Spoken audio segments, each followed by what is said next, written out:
stuck in kind of one area, and you're not kind of doing this part and then this part and then this part. You're doing the whole light shape to relate, and that's why it's useful to have these sharper edges, because then you can relate this point to this point, this point to this point to this point. You're constantly kind of mapping your way across. I think it's kind of like rock climbing, not that I've done it very much, in the way that you always have your 3 points. So you have your 2 that you're on and then your 1 you're going to get to the other point. So you're kind of mapping your way up and across the painting using these kind of anchoring points.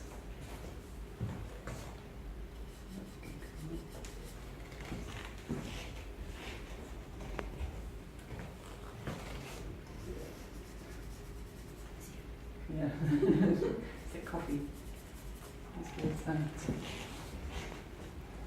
Okay, and then you also always want to go for what's furthest behind. So you're kind of always keeping the painting going, so you never leave any one part so far behind everything else, in terms of kind of keeping things organised. So even though it's kind of tempting to kind of obsess over the head, you need to kind of be disciplined and get yourself to kind of get everything else worked out, because this will only help you to see this.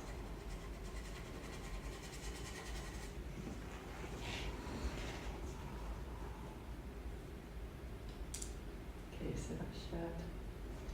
And white's never really white. There's never actually that much white in white. It's usually a combination of greys and pinks.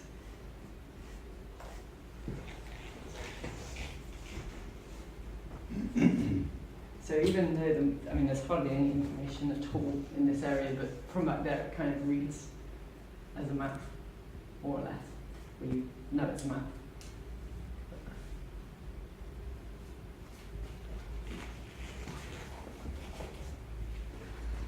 Okay, let's get that shut.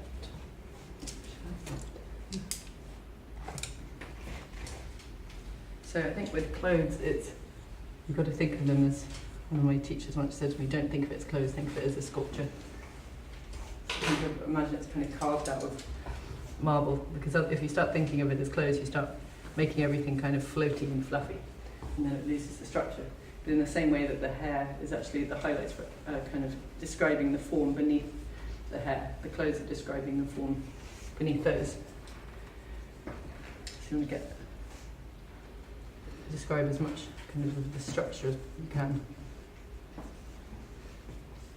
Okay, so that's my shadow colour. So even on the shirt there is this like distinctive shadow pattern. I might kind of simplify it, so doing another of these creases.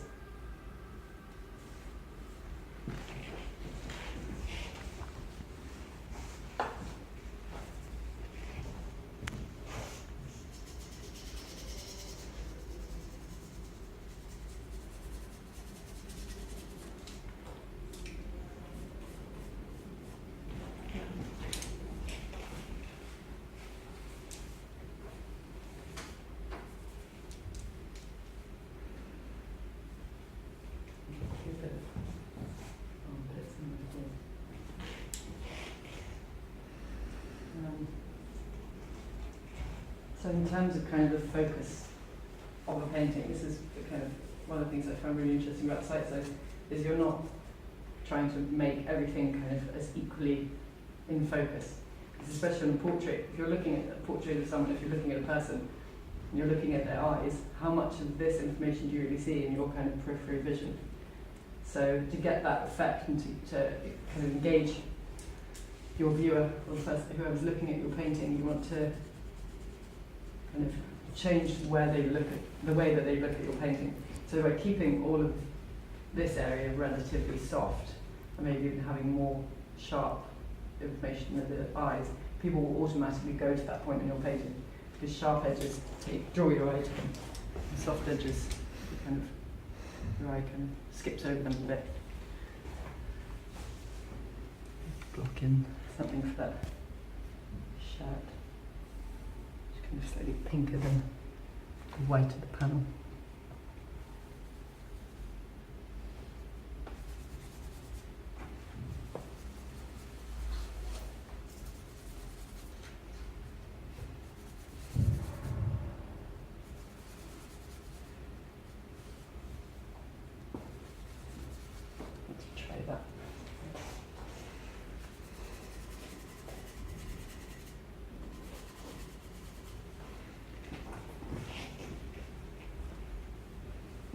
And this mixture is actually quite a lot of text in it, again, because it's kind of covering a large area.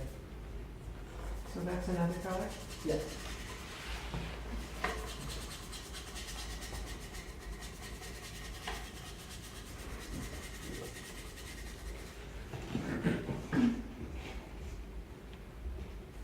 Even though it's another thing when you look at it and you go, well, that's white, I'll get white, but it's actually not very white.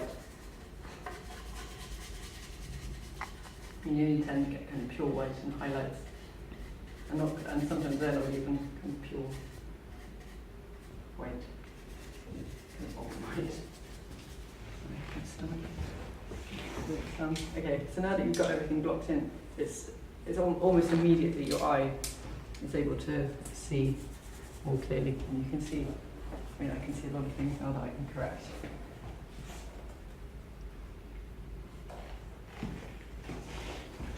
I also think it's very important not to separate painting from drawing, ever. It's the same thing. So I remember when I first started painting, and I'd been drawing for a year, and I kind of went, oh, I'm not drawing anymore, and chucked out all my charcoal, and then just kind of going painting, painting, painting. But actually, every mark you make is as accurate and precise as you make with a pencil or a charcoal or whatever.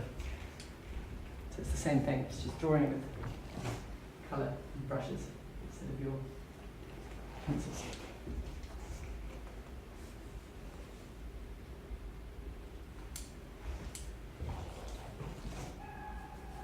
Okay. So that's pretty much how I lay in a painting. In terms of edges, there are a couple of ways you can fuse things together. I'm doing quite a lot of softening. You can also just using whichever colour it is, the background, for example. Use that to kind of blend your edge.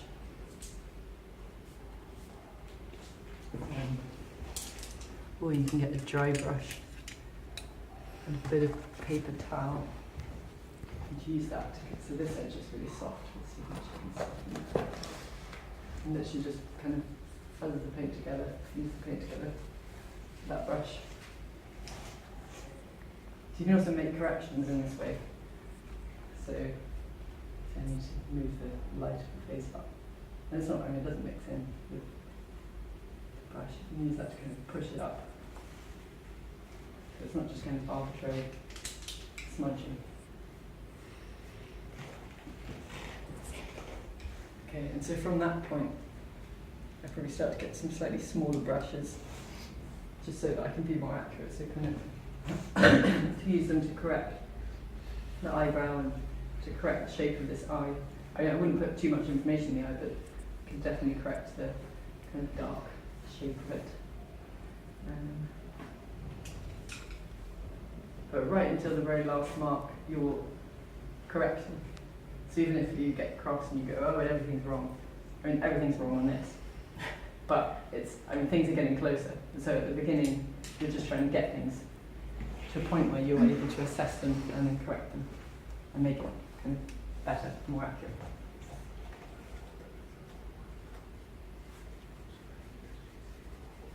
And you can always rescue an oil painting. And if you think it's completely destroyed, there's always a way back.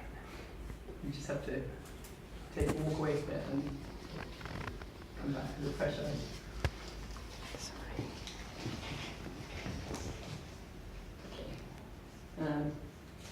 You can, if you want to come and stand where I've stood, you're welcome to kind of see how it relates.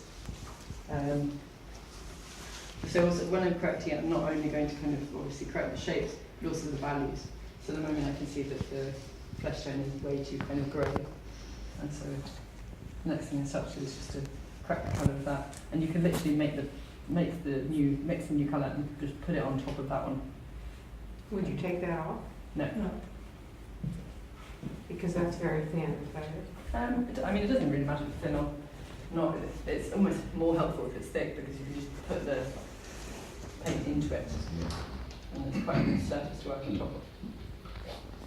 You can put quite a lot of paint down and it's not water. You can really build up paint in the lights. I I generally, I mean, there's no rule ever for painting. That's the nice thing about it. Is you have to come up with your own way of doing it. But I think, in my experience, the shadows are more effective when it's quite thin, and the lights are more effective when there's more paint on them. So you also want, I think, this variety of paint surface just to kind of help describe the form. It's also the background that tends to work better a bit looser. But the lights, that's what most painters actually did. Rembrandt, not, but Velasquez and Titian and So you can Rubens. have different thickness of paint in the painting. Yeah, I think you should as well. Because I've actually seen paintings where, for instance, they had the dark comes from an underpainting, so you Yeah. can see it's much thinner, and they just leave the dark as the underpainting, and they just work the lighter parts with the thicker paint on top. But you have different also textures of the paint. So Yeah. Yeah, I do that a lot in landscape painting. I'll start with like a dark ground, and then because as you're painting, you go, oh, that's actually the colour of my ground. So And you could, space. even if it's on canvas, you could see even the texture of the canvas on the Yeah. thinner parts. Yeah, and it makes a more interesting paint surface having that.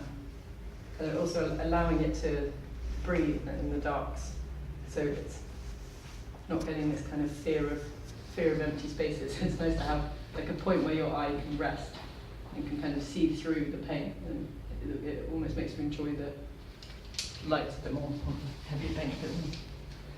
Rembrandt's probably the best person to look at for variety of paint surface. He's got like every single centimetre of his canvas is considered, and he has this like beautiful like really calligraphic marks next to really heavy impastors, next to really translucent glazes. So he's really good to study. Any questions? Yeah. When is the start? So, When is the No, I start? don't wanna How start can you anymore. start? I just Ow. want to